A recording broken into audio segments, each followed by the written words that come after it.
सपनों का सफरनामा पहुंच चुका है एटा के अंगदपुर में। बहुत रोए गोरिया महीनों का हम रोते ही रहे जाने लगे। 12-15 एग्जाम करीब दिए हुए। एक 2022 वाले जीडी में हुआ था, उसमें मैं फाइनल स्टेज तक गया था, बट मेडिकल में अनफिट होने की वजह से बाहर हो गया। इधर इसी में हाथ आ गया था और जो ये वाला पहिया घूम गया था। मेरा दोस्त है, एटा रहता है रूम लेके हॉस्टल में, तो उसके पास निकल जाते हैं। तो 12 घंटे डेली पढ़ रहे हो? नहीं, जब कुछ दिखता है ना सामने कोई गोल होता है तो बोर नहीं होते फिर। बहुत मेहनत करना, क्योंकि बहुत मेहनत करने से हो जाता है। नौकरी ना लगी सरकारी तो प्लान बी क्या है?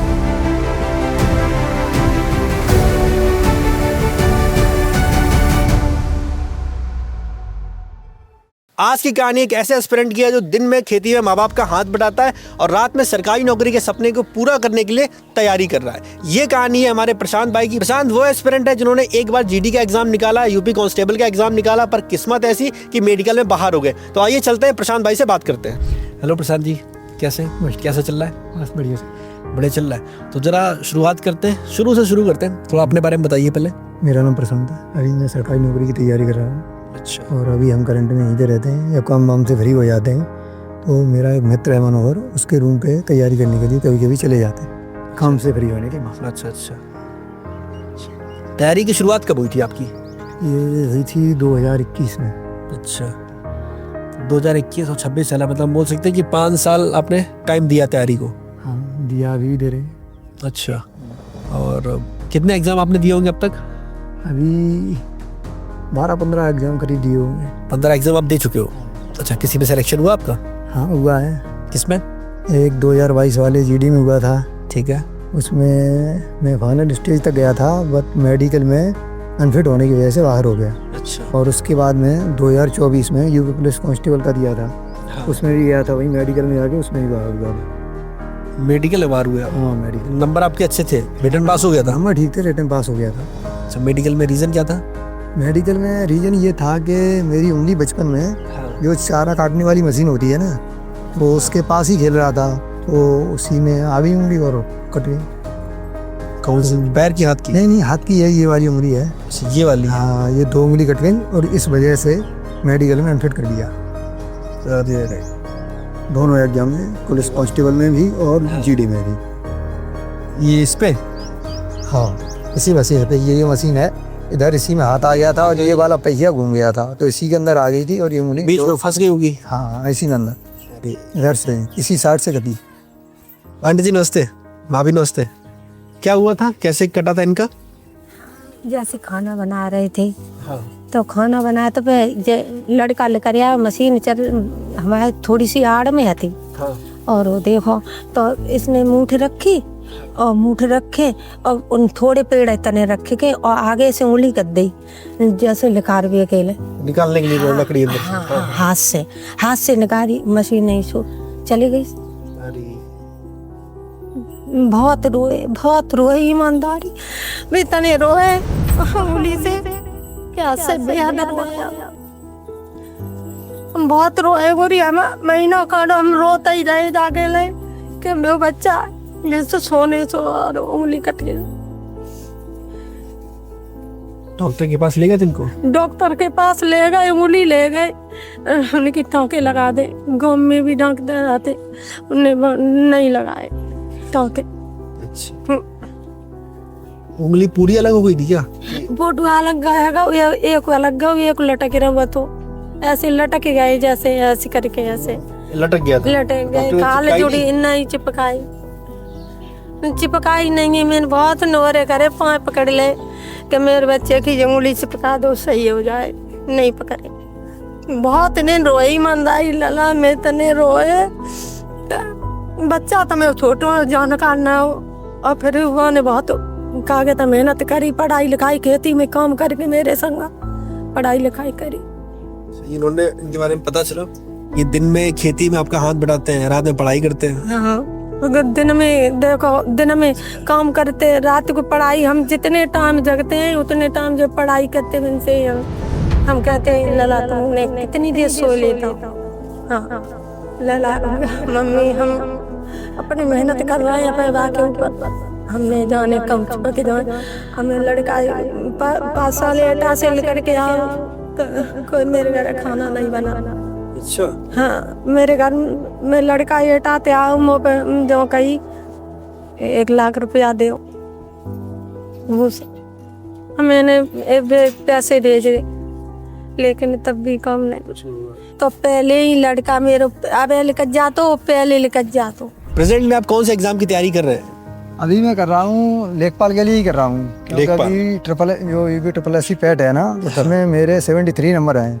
तो लेखपाल के लिए अभी जो 21 मई को होने वाला है तो उसमें मेरा हो गया है, तो अभी मेंस देना है उसका, तो उसी के लिए तैयारी कर रहा हूँ अभी। तो आपने पहली बार निकाला 2021 में, हाँ फिर दोबारा फिर दिया होगा? हाँ, एक बार दिया था 2021 में निकाला, फिर 22 वाला दिया था। 22 वाला दिया, हाँ तो वो वाला ही पास कर लिया? पास कर दिया, लेकिन उसमें कोई खास वैकेंसी आई नहीं, उसमें भी मेरे 69 नंबर थे। हाँ। और उसमें से कोई वैकेंसी नहीं आई तो उसका कोई लाभ नहीं मिला। अच्छा। हाँ, उसके बाद दोबारा कभी दिया?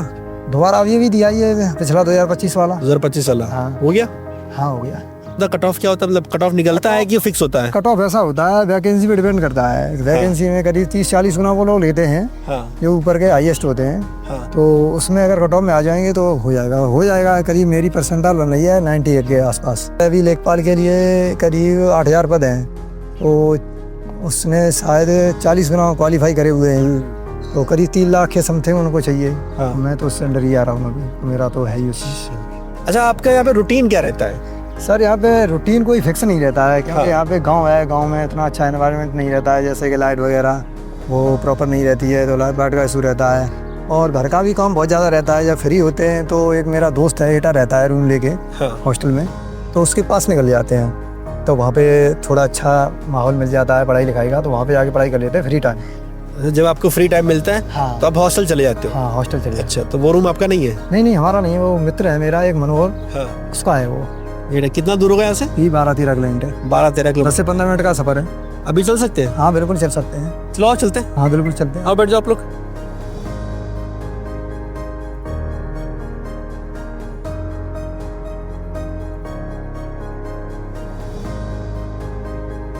ये हमारा हॉस्टल है सर। ये सरकारी है? हाँ जी सर।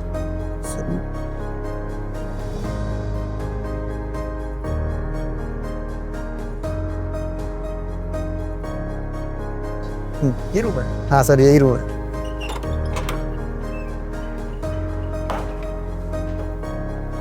यहाँ 3 लोगों का है? नहीं, अभी ये 4 लोगों का वैसे रूम, लेकिन अभी यहाँ पे 3 लोग रहते थे। 3 लोग। उनमें से एक चला गया है बिल्कुल परमानेंट, और एक अभी गया है अपने गांव में काम वाम करवाने के लिए, अभी अकेले रहते हैं। यहाँ पे 30-35 के लगभग बच्चे रहते हैं यहाँ पे। और रूम कितने? 11 रूम है, ऑफिस मिला के 12 है। अगर हम बोले 35 में से नंबर बताओ मैं, कितने लोग ऐसे हैं जो आपको लगता है कि इनकी कल को सरकारी नौकरी लगेगी? लगभग हैं, मेरी नज़र में लगभग 7-8 लड़के हैं जो पढ़ते हैं। आप गांव से यहाँ पे आते हो पढ़ाई करने के लिए, तो गांव का माहौल और यहाँ के माहौल में क्या फ़र्क है? यहाँ का माहौल ज़्यादा बेहतर है। यहाँ का माहौल इसलिए बेहतर है क्योंकि यहाँ पे लाइट वाइट की व्यवस्था हमेशा रहती है, और यहाँ पे एक सबसे अच्छी चीज़ है कि कभी भी नेट कम नहीं पड़ता है। यहाँ पे सरकारी वाईफाई भी लगा हुआ है। आप दोनों दोस्त कब से बने? दोस्त ये देखा तो एक दूसरे को बचपन से ही है, मैं बता रहा हूँ। देखा तो एक दूसरे को बचपन से ही है, और बचपन से देखा है तो ये मेरे से सीनियर हैं, तो बचपन में मैं इनके पास पढ़ने आता था, या ये मेरे बारे में जानते थे। आप इनको पढ़ाते थे? तो ये भी जानते थे कि ये पढ़ने में ठीक है। फिर अभी बीच में क्या हुआ, जिम्मेदारियाँ आ गई थी इनके ऊपर भी, ये बाहर रहने लग गए थे अपना हॉस्टल में, मैं गाँव में पढ़ता था। तो फिर इन्होंने मुझे बताया कि मेरा SSC GD में हो गया था, अब मैंने पढ़ाई छोड़ दी थी। तो फिर इनके ज़रिए से मैं ओले इनसे अटैच होता गया, फिर मैं अभी पढ़ाई में लग गया इनके ज़रिए से, और ये मुझे सपोर्ट करते रहते हैं पढ़ाई में हमेशा। अभी कौन सा एग्ज़ाम दिया आपने? अभी दिया नहीं है, मगर देने वाला हूँ। पुलिस का और BSF का मेरा पूरा टारगेट है। ये जो यूपी पुलिस कांस्टेबल आने वाला है? हाँ जी। 32 हज़ार वाला जो 36 हज़ार। वो उधर क्या लिखा है आपने? बड़ा मस्त लग रहा है। अकबर आज अफ्रीका आजा, ऐसा ट्रिक बनाई आपने? हाँ, वो ट्रिक है। वो ऐसा है कि ये जो अपने बाबा साहब भीमराव अम्बेडकर थे, उन्होंने जो संविधान बनाया था, तो अपने संविधान में जो 10 देश है उनसे कुछ ना कुछ लिया गया है। संविधान से बनाया गया? थोड़ा मिस्टेक है, वो 9 देश लिख दिया है। यहाँ पे 10 देशों से जो चीज़ ली गई है वो चीज़ लिखी हुई है। तो आपका रूटीन क्या है सुबह से लेकर रात तक का, बताइए। जैसे सुबह में ज़्यादा तो 4:30 बजे उठता हूँ, आधे घंटे में फ्रेश वगैरह सो के टहलता हूँ थोड़ा बहुत, और फिर अपना बुक लेके जीएस का छत पे पहुंच जाता हूँ, बाहर मतलब खुले में पढ़ता हूँ और सिर्फ 2.5 घंटे तक पढ़ता हूँ। पूरा जीएस में जो भी है 2-3 सब्जेक्ट उन्हें पढ़ता हूँ। फिर उसके बाद 8-9 बजे के लोग खाना पीना बना के 11 बजे नहा धो के फिर पढ़ने लग जाता हूँ 12 बजे। 12 से 6 पढ़ता हूँ शाम तक। फिर थोड़ा बहुत टहलता हूँ, शाम को खाना पीना बनाता हूँ और फिर रात में 8 से स्टार्ट कर देता हूँ 12 बजे तक बस। तो 12 घंटे डेली पढ़ रहे हो तो बोर नहीं होते? नहीं, जब कुछ दिखता है ना सामने, कोई गोल होता है तो बोर नहीं होते। फिर क्या दिखाई पड़ता सामने? बस सरकारी नौकरी दिखती है जिससे घर का जो माहौल है वो सुधर जाए, अच्छा हो जाए, इसलिए बस यही दिखता है कि सरकारी नौकरी डर जाए कहीं भी। अच्छा, आपने कहा था आप 3 दोस्त हो, आज आप 2 ही लोग हो? हाँ है, हमारे एक दोस्त गांव में है, अभी उनका खेत की कटाई चल रही है। गाँव चले वापस, उसी से बात करें चल के? हाँ बिल्कुल। चला जाए? हाँ बिल्कुल। अभी मिलेगा वो? कहाँ मिलेगा अभी? खेत पे ही मिलेंगे। खेत पे? आओ तो खेत पे दबोचते हैं। आप ठीक। रुको रुको रुको। हेलो, कैसे हो? बढ़िया। कहाँ से आ रहे हो? अभी तो खेत से आ हाँ हेमंत भाई, ये टेस्ट टीम से आए हुए हैं। तो अभी क्या करके आ रहे हो? अभी गेहूं का काम चल रहा है, कटाई। अभी किस एग्जाम की तैयारी कर रहे हैं आप? अभी यूपीएसआई ही था, वो लास्ट दिया है। उसके बाद अभी देखते हैं, यूजी का शेड्यूल आ गया है, एनटीपीसी यूजी का, तो वो देने के बाद उसके बाद अभी फिर मेरा पीसीएस मैं भी देख रहा हूँ, जो टेक्निकल एजुकेशन वाला था, तो उसको देख रहा हूँ। तो ये एक साथ इतनी सारी चीज़ें मैनेज कैसे कर रहे हो? गेहूं की कटाई भी चल रही है, पढ़ाई भी चल रही है। क्या है कि अब फार्मर फैमिली से बिलोंग करते हैं तो ये सब सारी चीज़ें देखनी पड़ती हैं। घर में और कोई इतना एफिशिएंट नहीं है जो ये सब भी कर पाए, तो हम मेरे भाई के साथ हेल्प करके ये सारी चीज़ें करते रहते हैं और बाकी पढ़ाई भी करते हैं हम सब लोग मिलके। चलिए खेत में आके साइड में बात करते हैं। आइए साइड लगा लीजिए। एक काम करते हैं, एक 5-6 क्वेश्चन रैपिड फायर करते हैं। पहला सवाल, सरकारी नौकरी ही क्यों, प्राइवेट क्यों नहीं, या कोई बिजनेस क्यों नहीं? प्राइवेट नौकरी में वो सेटिस्फैक्शन नहीं है जो सरकारी नौकरी में मिलता है। हाँ, अगर नौकरी ना लगी सरकारी तो प्लान बी क्या है? मेरा तो प्लान भी ये है कि नौकरी तो वैसे लगी जाएगी, बाई चांस 0.5% नहीं लगी तो फिर कुछ बिजनेस करेंगे, इतना सोचा है, हमेशा से सोचा है कि बिजनेस करेंगे। अच्छा, ऐसा कभी हुआ है कि ये डिमोटिवेट फील कर रहे हो, बैठे हो शांत, बोल सकते हैं रो नहीं रहे हैं, बल्कि रोने जैसी शक्ल है, अब समझ में नहीं आ रहा कुछ भी, क्या करें, इसे पेपर में नहीं हो पाया, तब उस टाइम पे आप लोग क्या करते हो? हाँ तो बातचीत करते हैं। ऐसा एक्चुअली क्या है कि हम लोगों के साथ तो हुआ नहीं है। मैं 3 बार फिजिकल से बाहर हुआ हूँ, तो शायद अगर कोई जिसको नौकरी की बहुत ज़्यादा भूख होगी, ऑल्दो मुझे भी है, लेकिन क्या है कि जिसको बहुत ज़्यादा होगी, जिसको लगता है ये मेरा लास्ट ऑप्शन है, इसके अलावा कुछ नहीं है, तो हो सकता है उसकी कुछ अलग भावना हो। मेरे दिमाग में ऐसा कुछ नहीं आया। अगर मुझे कुछ अचीव नहीं हुआ, ठीक है, नेक्स्ट ऑप्शन देखेंगे। आप तीनों से आखिरी सवाल, कोई एक मैसेज जो आप देना चाहें उन बच्चों के लिए जो होता ना कि हल्का सा काम आ गया तो ड्रामे बहाने शुरू कर देते हैं कि हमसे नहीं हो पाएगा, या इतना लोड है उतना लोड है, उनके लिए कुछ बोलना चाहेंगे? मैं उनके लिए बस यही बोलना चाहूँगा कि भाई ऐसा कुछ नहीं होता है। अगर आप सच्चे दिल से मेहनत करेंगे तो एक न एक दिन तो सफलता मिलेगी। और इस बात को मैं इसलिए बोल रहा हूँ कि मैंने हर फेज देखा है, मैंने भी काम करके पढ़ाई की है, तो मुझे लगता है जब मैं कर सकता हूँ तो सारे भाई कर सकते हैं, कोई दिक्कत नहीं है। ईमानदारी से बोलेंगे, अभी फिलहाल हम खेत में खड़े हैं और इनकी जो कहानी है वो भी ज़मीन से जुड़ी हुई है। तो ये था हमारा सपनों का सफ़रनामा, जहाँ पे कहानी हम कवर करने आए थे प्रशांत भाई की, लेकिन साथ में 2 और भाई मिल गए, तो तीनों लोगों की कहानी कवर हो गई। तो बड़ा अच्छा लगा आप लोगों से मिल के बात करके, और बहुत बहुत शुक्रिया। तो ये थी प्रशांत जी की कहानी, सपनों का सफ़रनामा, हमको लेके आया था एटा। फिलहाल इस कहानी को यहीं पे विराम देते हैं, लेकिन ये अपना सपनों का सफ़रनामा नहीं रुकने वाला, ही चलता रहेगा। फिर मिलेंगे किसी नई जगह एक नई कहानी के साथ। बाकी जुड़े रहिए। कुछ भी सवाल हो, कुछ पूछना चाहें, नीचे कमेंट सेक्शन खाली है, बिल्कुल पूछिए। हम मिलेंगे अगली कहानी के साथ।